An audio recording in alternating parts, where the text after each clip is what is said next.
Good evening and welcome to Behind the Headlines. Today is Wednesday, the 11th of November 2020. It's also Armistice Day, when we remember the incredible sacrifice made by British troops during the First and the Second World War, plus the Commonwealth, for the freedoms that we have today. But sadly, those freedoms are under threat. And in this programme, we'll be discussing the political and spiritual fallout of the US presidential elections and why it matters to us Christians here in Britain. But we'll also be talking about the possibility of mass voter fraud, as President Trump claims that actually won the Democrats the election. So we are live, we are interactive tonight, so I'd love to know your views and your opinions. Do you think there was mass voter fraud that occurred during this presidential election? And in tonight's programme, I'm joined by my co-host, Stephen Briggs. Stephen, thank you so much for filling in such short notice, because poor Regan has had to take his wife into hospital, so they're hoping to have their first baby very soon. So if you're watching Regan, our thoughts and prayers are with you and Rachel at this time. Yeah. It's a wonderful privilege to be back with you in what is... Who ever thought we'd live in such days as these? I think the disciples asked Jesus, when will the kingdom of Israel be restored? It was their final question. And they said, it's not for you to know the times or seasons, but you will see this, this, and this, and this. And we're living in those days. What a privilege. Absolutely. What are your thoughts on the presidential elections? Because we saw last week, on last Tuesday evening, because I remember staying up, kept waking up, watching it, going back to sleep again, watching it again, and personally felt there was great news that President Trump had won Florida, and thought there's great hope now that he will actually win a second term. And then, of course, the morning followed, and there was a bit of stalemate, and it looked like, for example, Biden was miles ahead. And then come Saturday at the weekend, we see that the US mainstream media had proclaimed that Joe Biden was the victor, that he was the president-elect, and that was the end of the matter, despite the fact there were no electoral college confirmation that he was the president. It was just the mainstream media declaring that he'd won, because this election isn't over. The results aren't all in yet, and yet the mainstream media said, Joe Biden's our next president, that's it, that's who we're getting behind. And when you think of not necessarily what President Trump stands for, but certainly what his administration stands for.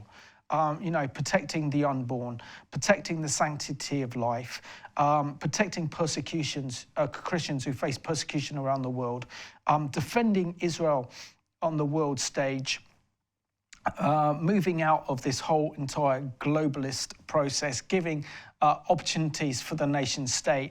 You felt there was a little bit of hope in the world. But after Joe Biden had allegedly won, my heart was pretty sorrowful for quite a few days, just trying to take in the magnitude of what has happened.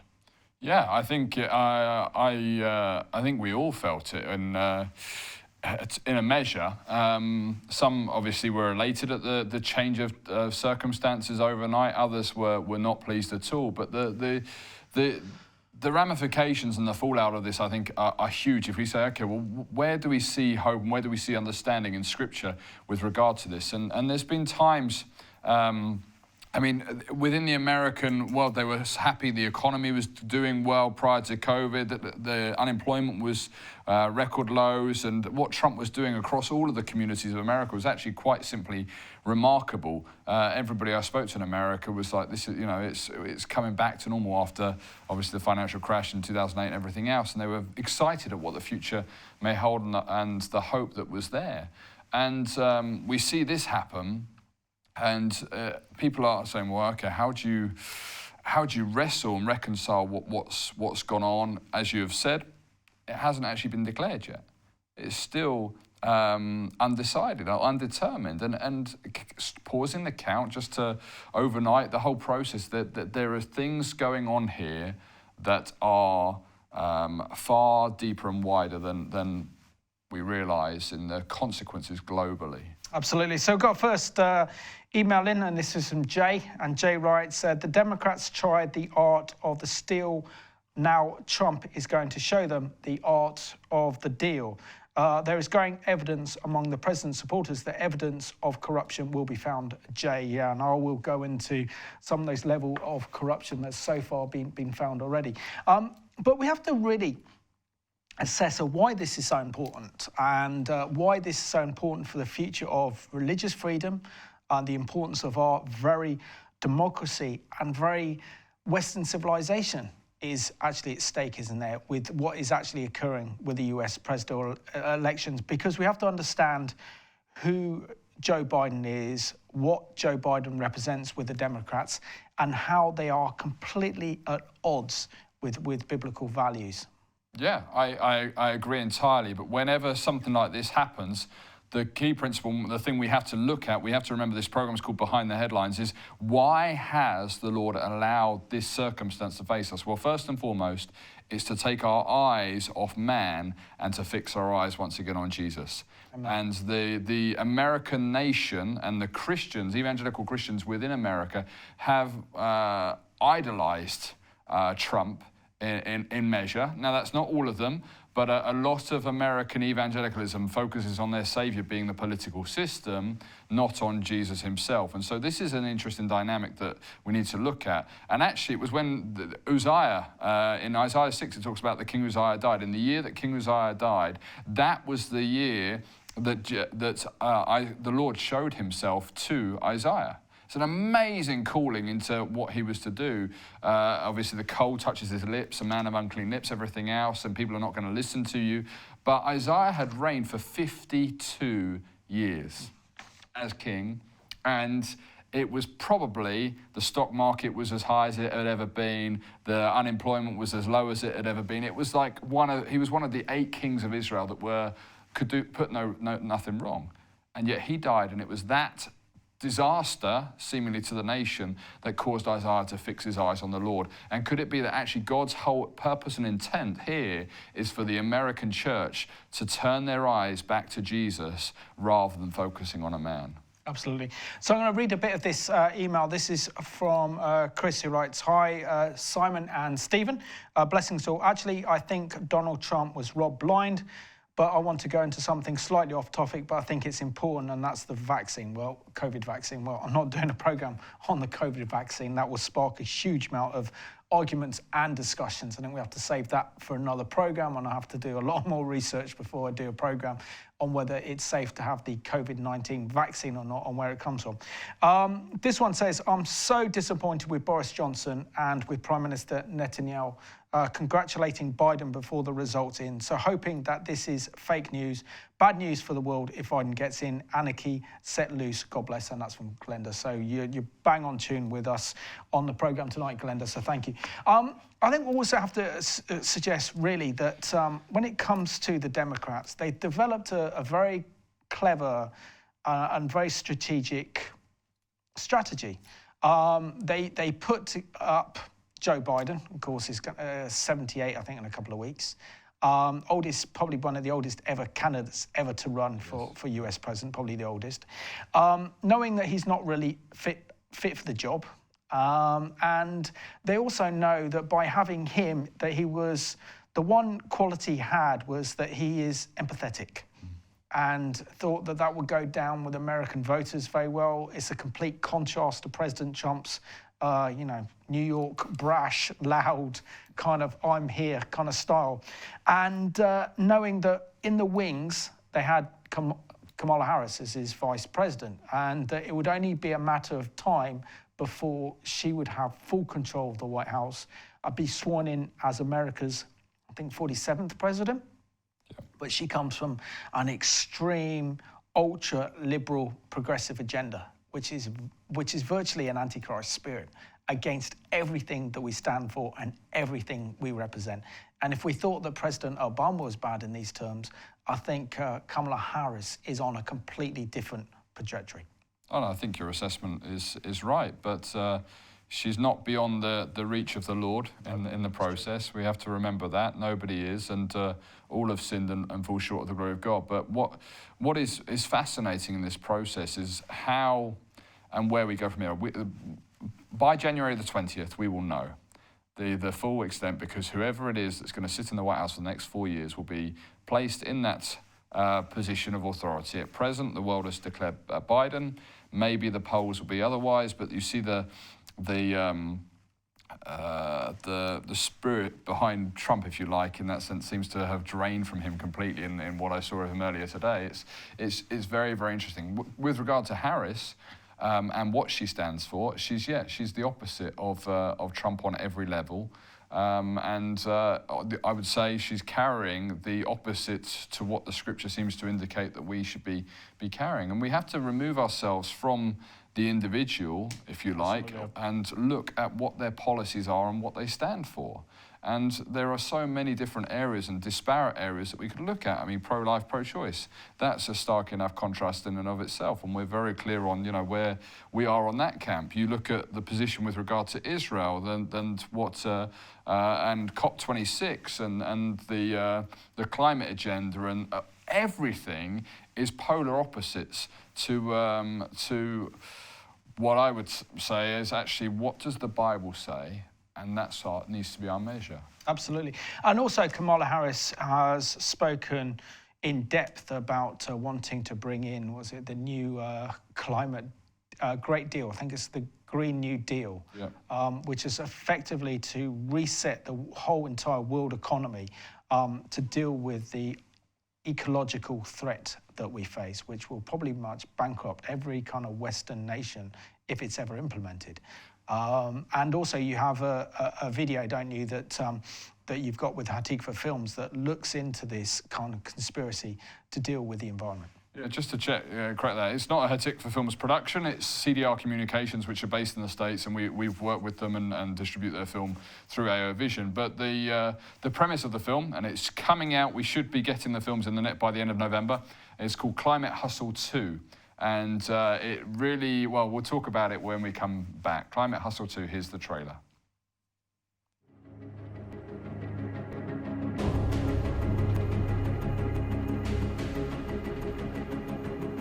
It all started around 2003 when I produced a paper that go against the standard paradigm of climate change religion. The predictions were that there would be massive warming by now. It's not happening. My science has gone so bad, it drives me nuts. Have you ever heard a scientist say there's a consensus the sun is going to rise tomorrow morning? Scientists don't believe anything. They see man as some sort of foreign invasion, when the reality is we're part of nature.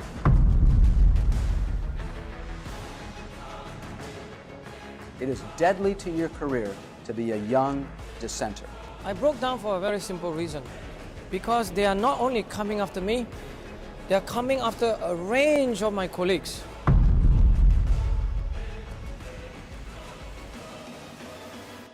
The solution is bigger governments, more regulation, more control, more everything that's against freedom. That's what they want. Some people even say that it's coordinated in some form or another by certain leaders. There's no way I could possibly fight against a government that is lining up against me. You have no freedom, you have no control over the political process, you are a mere drone. It's more than a climate monarchy. They want to return us to an age of kings. Evil triumphs when good men stand idly by. Don't look at the facts. Nothing to see here. Move along and follow the party line. This isn't just bad science, this is the death of science.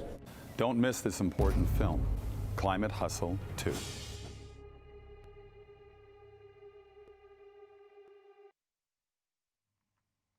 And as Stephen said, that is coming out with Hatikva at the end of November, so definitely a must-see.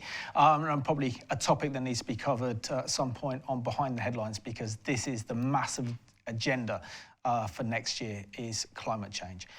There's just got an interesting email, and this one is from Les from Germany, so glad you're watching from Germany. It says here, CBN 700 Club called the media as dead the other day, Monday. This means you can't trust them. They are reporting only what they want. It's getting to the point that we are realizing the media has been taken over, like Adolf Hitler was in World War II. Here's what the media isn't properly focusing on. And this is Trump's Attorney General, Mr. Barr, has given the investigations the go-ahead. But Richard Pilger, a 20-plus years experience investigating the election fraud, has resigned. Possibly because he is Biden's man. Pilger could have investigated the 2000 election for Al Gore, is kicking off bloodbath in the United States, Ezekiel 38 around the corner, provoked by a perceived weakness in the USA, as Pat Robertson's leaning towards, but the polarization of the people in public life, the media being full of, so I can't pronounce that word very well, is it Leviathan spirit? Leviathan spirit. That has all been prophesied, especially on Sid Roth's Supernatural and Andy Womack's Gospel Truth. So I thank you very much for your contribution there, Les. But I want to go through now some of the details, because no point doing a program, there's no point having a discussion about what's happening in the United States if it's not backed up by facts. And here's time to present facts of mass voter fraud that occurred in the US presidential election last week, according to the sources that I have. So the first source that I have is from Judicial Watch, and this is what Tom Finton, who's an American political commentator and the head of Judicial Watch, says. It says, in Pennsylvania, there are more people voting than are registered to vote. How does that reassure you that the election was conducted in an appropriate way? I'll go on and say, what he said he saw in this election was that many US states reported voter registration about 100%, and investigations found that states were giving different information to the courts of how many people were on their electoral register. It says, if we take Nevada, for example, which was a key state that Biden won, those registered to vote was 102%. So that's an extra 154,000 extra names were added to the vote. And how is that possible to have over 100% turnout? And if you consider that in a general election, for example, here, the turnout would probably be around 40 or 45%, but this is a turnout of 102%. He goes on, and according to the US and Israeli columnist Caroline Click, she says that 369,000 ballots suddenly appeared in Philadelphia, as well as 10,000 votes were cast in Nevada by people who do not live in Nevada, all voting for Biden. I mean, what we're seeing really, and I'm just using the information, I've got lots more facts and figures that we'll bring into this discussion, Stephen, but I think what we're essentially seeing really is that, is this a political coup on behalf of the Democrats? Well, I think the evidence as it continues to come out, if it is ever allowed to come out, is going to expose what has taken place. Now, what's interesting with this is I just read just before the program that Facebook and Twitter and the social media, they've said they're not going to allow any political advertisements for the next month. So actually the means and the conduit for people to get information that is true or otherwise, which they tend to go to Facebook, to Twitter, to these things, and of course the mainstream media actually have a blanket silence on putting forward the facts. So let's say that Pennsylvania actually is, and the recount in Georgia, and they're actually recounting by hand in Georgia. I mean, that's a long process. Is actually taking place. Now, if there was a fair recount and the legal votes as opposed to the illegal ones were counted, it seems prior to that overnight stop that he was hand and fist ahead, Trump that is, and then of course it was an about face, and then they stopped voting, and then it was just frozen at this proposed electoral votes that actually hasn't been qualified. So it's a major, major situation in front of us. And also, if you notice as well, which is also strange, is the electoral college votes that have been added up. And Trump's actually on his real number of college votes that he won, electoral college votes, depending on the majority of votes he got in each state. Yes. But when it comes to Biden, that's a projected figure. Yes. So he looks like he's got a huge lead over President Trump. Yeah. But the reality is that's a projected one. That's not fact. So are we living in a time where in our democracy, truth no longer matters? In the mainstream world, yeah. The reality is that actually, well, truth does matter first and foremost. There is absolutes, and when we move our way from absolutes, you walk out the second floor of a building, you're going to hit the deck because of gravity. It's an absolute truth. You can't break the law of gravity, and there are fundamental laws that God has placed on this earth for our benefit. And when we fight against those, the resulting consequences are devastating. And so what we see within the US system here is actually this place that was held up and lauded globally as being a democratic society. If what is being stated is true, it flies in the face of why would any other country aspire to be a democratic setup? It's as bad as any other nation in that sense, because it really just throws... Your vote doesn't matter, my vote doesn't matter. Actually, what matters is the strong man, and then we have a dictatorship. Exactly. And it's very interesting, isn't it, that all the labels that are being thrown at President Trump, he's a tyrant, he's a dictator, and that if President Trump gets in, he will destroy American democracy and he will become a tyrant. The reality is the opposite's true. Yeah. And it's actually the Democrats that are authoritarian in their nature, are not wanting to relinquish any power and reverse everything that President Trump has done. I'm just going to read out a couple of more emails because we've got loads of them, so thank you for sending them into the programme. And this is from Theo, who writes, "Dear Simon and Regan," it's actually Stephen, "there is no doubt that voter fraud was evident in the US elections. One such instance was in Michigan, where over 10,000 Lazarus moments occurred." I was going to get into that as well. "It's been proved that over 10,000 people rose from the dead, voted and returned to the grave. Surprisingly, all the dead voted for Biden." I like sense of humour, but it's so true. "I believe God will expose further lies and the Democrats will be put to shame. Have faith in God and wait to see Trump be sworn in a second time in January. God bless you both, Theo." Additionally, the software used decided that. I'll just read out this one. It says, "Simon, always love your show. We owe Trump so much. As far as I'm concerned, he's the president and will remain president for the next 4 years. All the cheating and corruption will be exposed. God is in control. He put Trumpy back where he belongs. I trust God to do that. And that's the end of it. End of the story, Jeff." So I love your optimism, Jeff, and also share very much your same thoughts.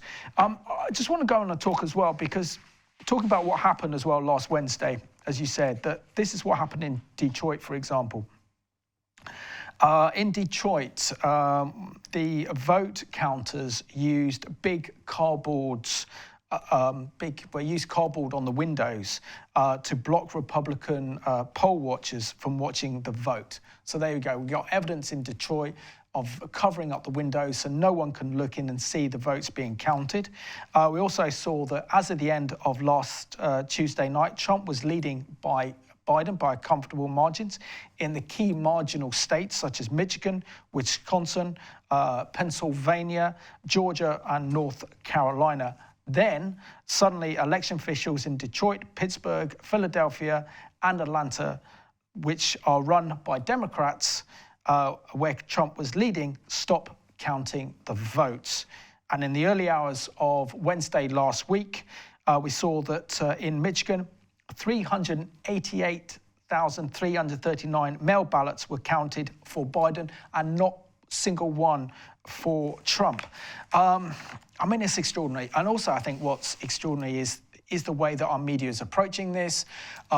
Shame on Prime Minister Boris Johnson for actually referring to President Trump as the previous president, having a telephone call today with Biden and his team and calling him the president-elect when this election is by no means over. But isn't there a great danger now that President Trump has lost that political momentum that you need and that power is drained from him?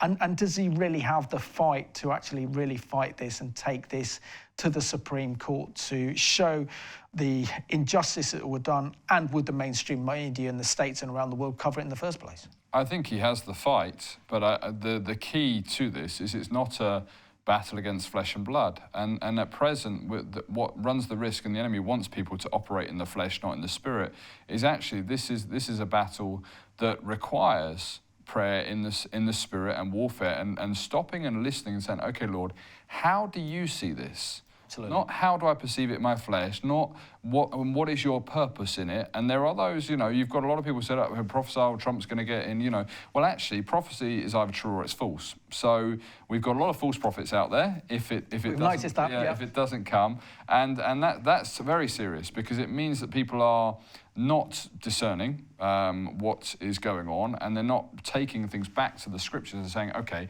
where is there evidence of this historically? And now there's a term bandied around that a lot of people don't like, and as soon as you start saying something that's an alternative view to a mainstream media or what a paper says, you are called a conspiracy theorist. Okay, now let's follow. Our words are important. How we use our words are important. If I was to ask Simon, how are you? And you say, I'm doing good. That's not what I asked you. I said, how are you? I didn't ask, what are you doing? It's a subtle thing, but actually the way we use our words is very, very important. So this understanding of conspiracy theory, okay, as opposed to conspiracy fact, because as soon as it's a fact, it's not a conspiracy. There are so many scriptures in the Bible about conspiracy. Let's look at a couple that will be blindingly obvious to people. Judas conspired 30 pieces of silver to betray Jesus. 40 Jews conspired to kill Paul, and they said, we will not fast until he's dead. That's Acts 23, verse 12. You can read it. There is conspiracy throughout the scriptures. You look at 2 Samuel 15, another conspiracy with Absalom and Ahithophel. And these run throughout. It's fascinating to see that actually, what is a conspiracy? It's something that happens behind closed doors in order to inflict something on somebody else, okay? So we need to get over this hump of conspiracy theory. Conspiracy happens. It's a reality. Understanding and appropriating and explaining it and getting over this hurdle where you are tarnished with a brush because you are believing this, therefore you're an idiot, actually we need to get over that hurdle and say, I want facts. You shall know the truth, and the truth shall set you free, the scriptures say, and that's our desire. Yeah, but that's the difference between conspiracy theories and facts. It's not until you actually get the facts, and we're presenting on this program tonight, that it doesn't become a conspiracy theory. And this, then, we can then see for ourselves what other people have said, what other people have documented, and this is the reality of this situation. Rather than our own media, mainstream media, dismissing President Trump, saying that he's a sore loser, and I think even Biden called him embarrassment yesterday. Yes, he did. Because he hasn't conceded and hasn't had that peaceful transition. But when we know that the very fabrics of everything that we believe is under threat, and if the Democrats then, as they look likely at the moment to be in the White House again, this is going to be a dark day for Christian freedom around the world, not only in the States, but also in the West as well. Oh, absolutely. Huge globalists. You've been on the program before talking about the global reset that they plan as well. This could be the end of the way of the freedoms that we've known and cherished for centuries coming to an end within months or years. And the one thing about, you notice, about evil is it happens so fast and so quickly. If we take, for example, the Second World War, for example, and the rounding up of the Jewish people in the Holocaust, that started in months. Yeah. As soon as the Nazis moved in, say, for example, to Belarusia, it was literally weeks before they were rounding up all the Jewish people. Yeah. Well, let's follow things through. I'm a big believer in not taking things at face value and actually examining them a little bit. Now, one of those things that we're walking around in these past few months, something dramatic has happened. For the past 6 months, people have been instructed to wear a nappy on their face. That's and there was scientific evidence that was actually carried out and research done. Does this benefit and does this make it healthy for you? And I know on TV you mustn't cover your mouth because it makes you'll be hearing me louder than you should be. But just to use that as an illustration, if God wanted me to breathe through something rather than to have a clear airway, he'd have designed it so I'd have had a permanent one. He's designed my body to work in this environment because he knows what's best for me. And so this conflict that is going on, here we have a whole nation has taken on this thing almost overnight and just accepted it as being good for them, accepted it as being best thing to do. The irony of some of the decisions that are being made. Okay, we want you to stay safe, stay at home, so we're going to shut the means of people staying fit and healthy, which are the gyms, and keeping people physically active, and say, oh yeah, just you can go for a walk once a day. That'll do for you. That was in previous lockdown. I know now it's multiple times. But the ramifications of this and how we accept and adopt things, and looking at it from history as well, where is the fight for freedom that was afforded to us because of this very day? Absolutely. Decades ago.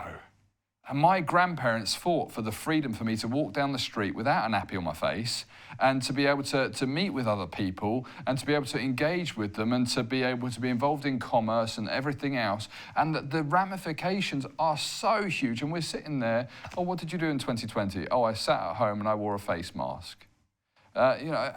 Where's the fight gone?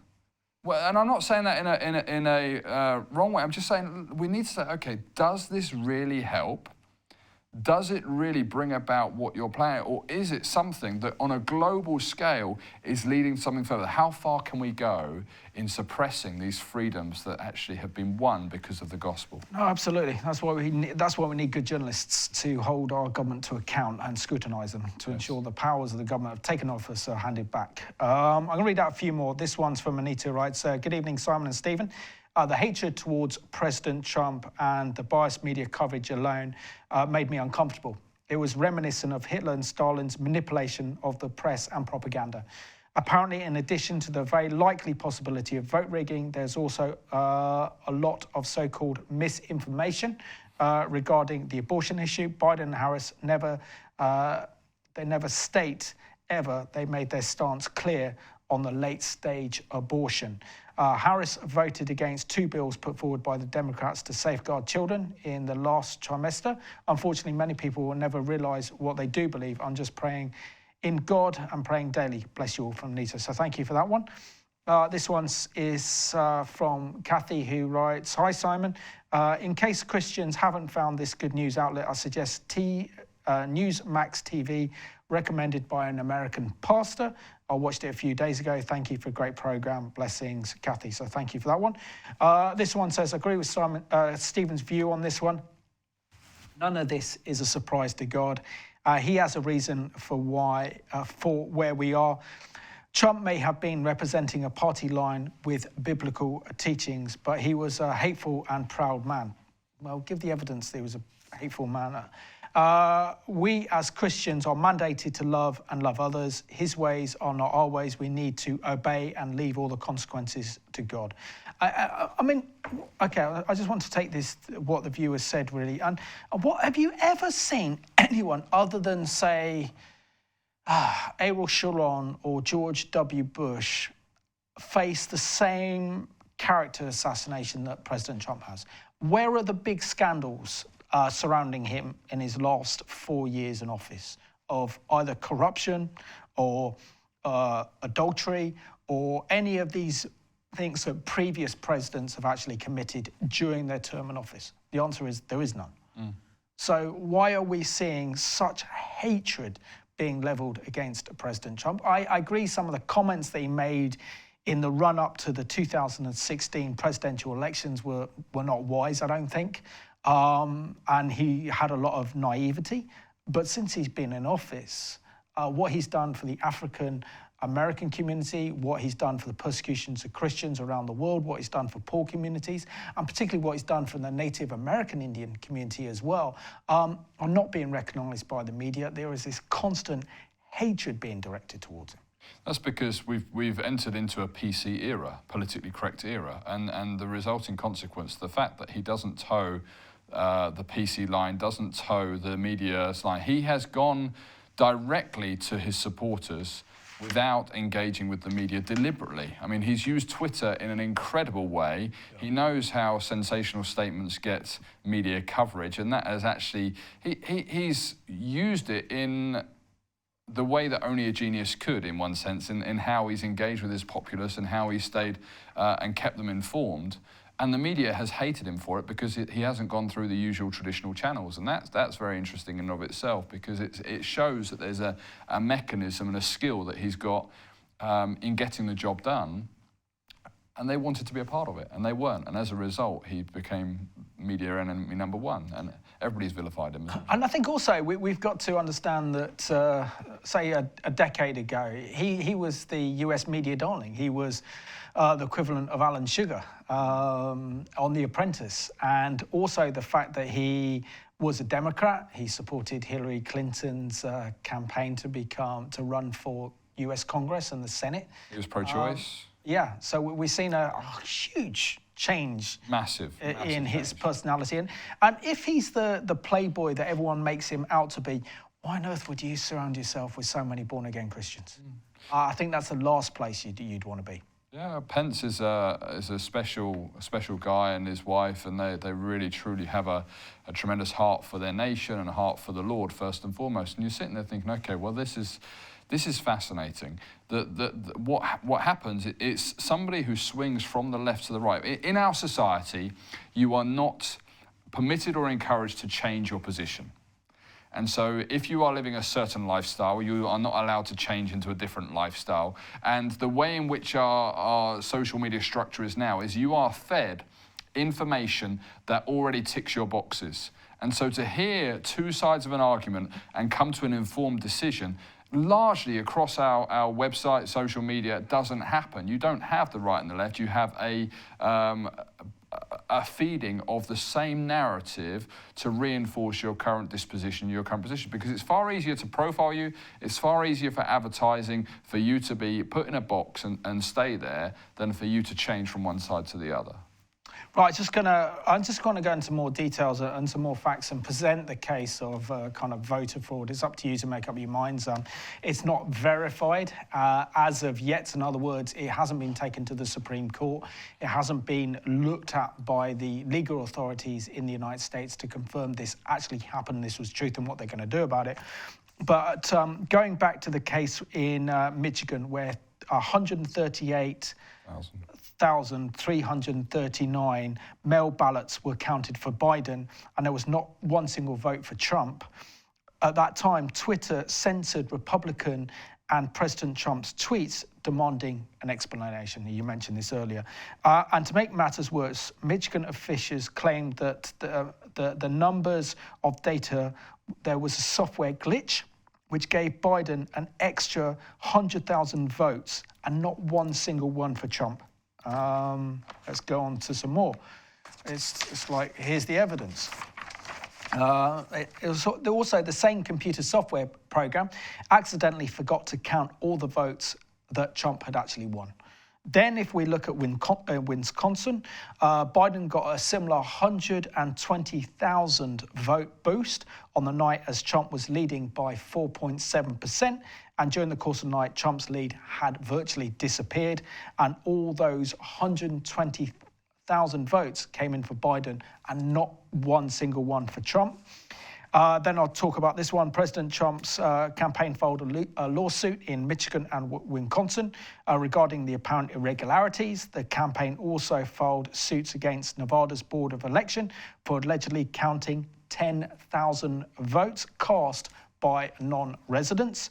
The campaign is exercising its right in order to recount the ballots in Wisconsin after Biden was declared the winner with less than 1% margin. I suppose you also got to say as well that there is a comparison, because at the same time, there was also a Senate race for senators. And you would have thought that with these extra votes coming in for Biden, there would be extra votes coming in from those senators. There wasn't. No. There was 70, 80, 90,000 plus votes for Biden, but the same numbers didn't appear for the senators. So we can see from just looking at all the information, all the facts and figures, that something of incredible foul play has been at stake. And yet our own Prime Minister, the leader of the opposition, Keir Starmer, are blaming Trump for this and saying that he's anti-democratic by not giving a peaceful transition of power to Biden. And as far as they're concerned, this election's over and the Democrats have won. But for him to do that, the resulting consequence is actually he's going against what the democratic process is. You do not concede prior to the end result being issued. So it's actually counter to the reality of what any democratic process should be. Where there have been discrepancies, of course, pausing of counting, these inputs of additional votes that are there. And what we can pray, and this is the key, is the Bible tells us that we can pray and seek the Lord to bring things out of darkness into the light. Amen. He's done that in your life. He's done it in my life. That's called sin. And when he shows up and puts his torch on the sin, you deal with it and you come into a right relationship with God again. And how we need that for America as a whole, how we need the church in America to actually get on its knees again, stop being party political and start being biblically on fire again. Because actually what this, I hope this does, is it draws the American church back to Jesus. If that doesn't happen, it doesn't matter who's in office. America's end is just around the corner. Absolutely. This one is Frankie in Belfast, who writes, Kamala Harris is going to make Obama look like an altar boy, and Biden was the bait for the vote. Great show. Keep shining the light. I think I said that as well. This one is from Luz, who says, hi, love your show. God told me 4 years ago he was coming back at the last Trump, even before Trump was elected. I was never interested in politics back then, but when he was voted in, I sat up and took notice. I've asked the Lord for confirmation quite a few times, and he's always confirmed what he said, meaning he will return while President Trump is president. God's ways are not man's ways. I'm confused, excited, and a bit scared. I have to keep reminding myself God is in charge. Amen. Well, he certainly is in charge because history is his story. But we have to be a little bit careful, because where we hear things and it's not completely in line with Scripture, there's a danger, because Jesus himself said, no one knows the day nor the hour. And that's what the Scriptures say. So, you know, I know that I believe the rapture is probably just around the corner, and it's very, very close, but none of us know how close it is. Just to add into that, and I mean, she said scared. I think we've all, you know, been facing those situations, but Psalm 37 is so apt to what's going on at present. It says, fret not yourselves because of evildoers, neither be envious against them that work unrighteousness, for they shall soon be cut down like the grass and wither as the green herb. Trust in the Lord and do good. Dwell in the land and feed on his faithfulness. Delight yourself also in the Lord, and he will give you the desires of your heart.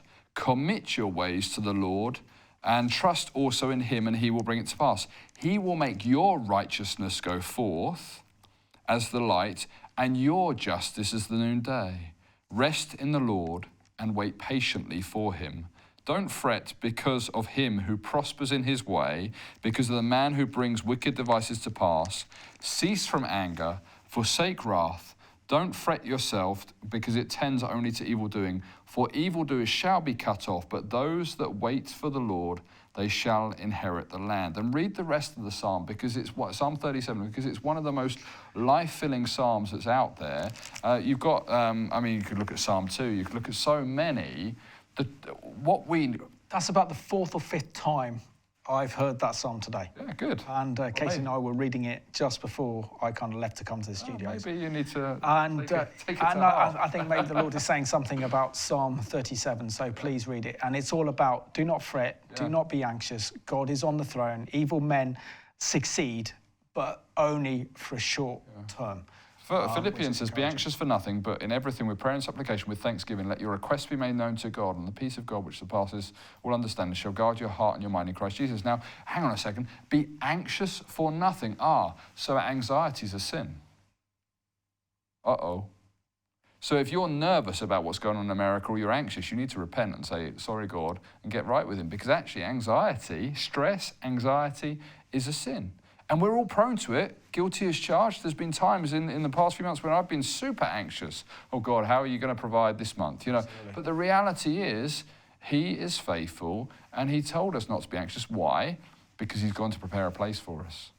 You know, and what this is doing, what this situation in America is doing, what this situation here is doing, is actually trying to loosen your feet from the influence of this world, because we are part of a kingdom that cannot be shaken, and the earthly home is not our eternal home. Amen. I'm going to read out a few more. This is from my good friends up in Cheltenham. This is from Leslie and Marianne, and they write, good evening, Simon and Stephen. Many thanks for your excellent programme. Regarding the US elections, having been following not so much the political news, i.e. all the biased left-wing mainstream networks, there's quite a few of those. Moreover, I've been trawling the many prophetic ministries which have forecasted a second term in the White House for Trump. I've already been sticking my neck out on the line and saying to others that Trump will win through in the end.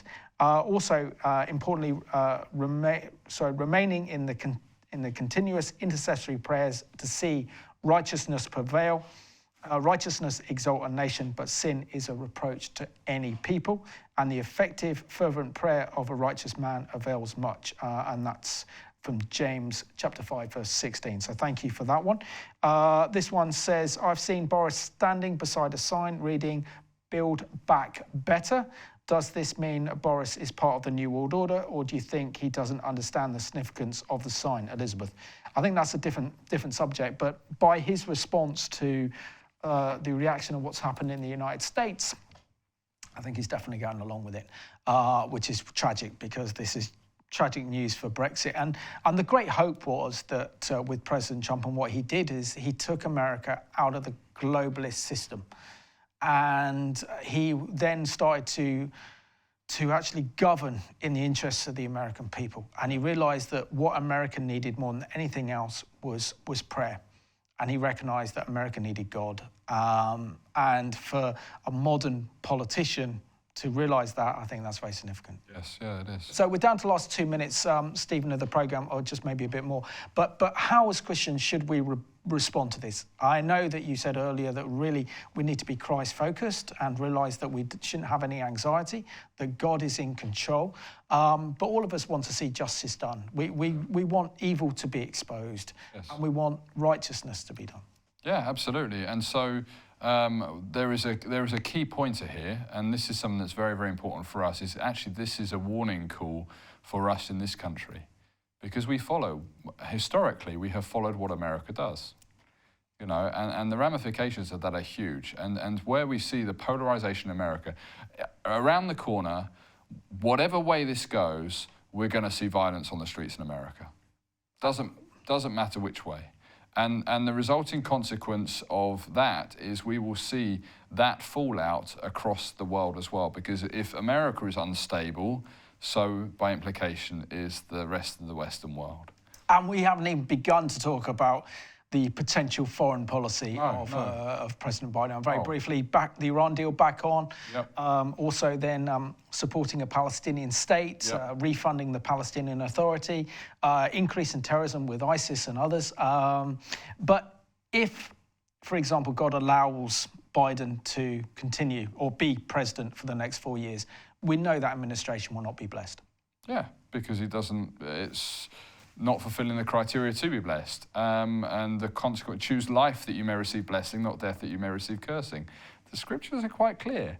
And it doesn't go well when you, there's two things in Kings and Chronicles. One is whether you tear down the altars to foreign gods, and the other is your foreign policy. And that determines whether you are a righteous king in the eyes of God or not. And let's see what happens. Next slide. Stephen, thank you so much for joining me on Behind the Headlines, and I want to thank you all for watching the programme tonight. Clearly, this programme has been about truth, and sadly, our mainstream media don't understand or want to know what truth is anymore. So there's only one source of truth that we can go to, and that's our Saviour, Yeshua HaMashiach, because he is the ultimate truth. Truth abides in him. So if we want to know the truth, we need to open up the word. We need to allow the Lord to really work on our hearts, because we're living in precarious times. We're living in dangerous times, but we need to look up because our redemption draws near. And that is something that we can all be pleased and have peace about. So I want to thank you for watching Behind the Headlines.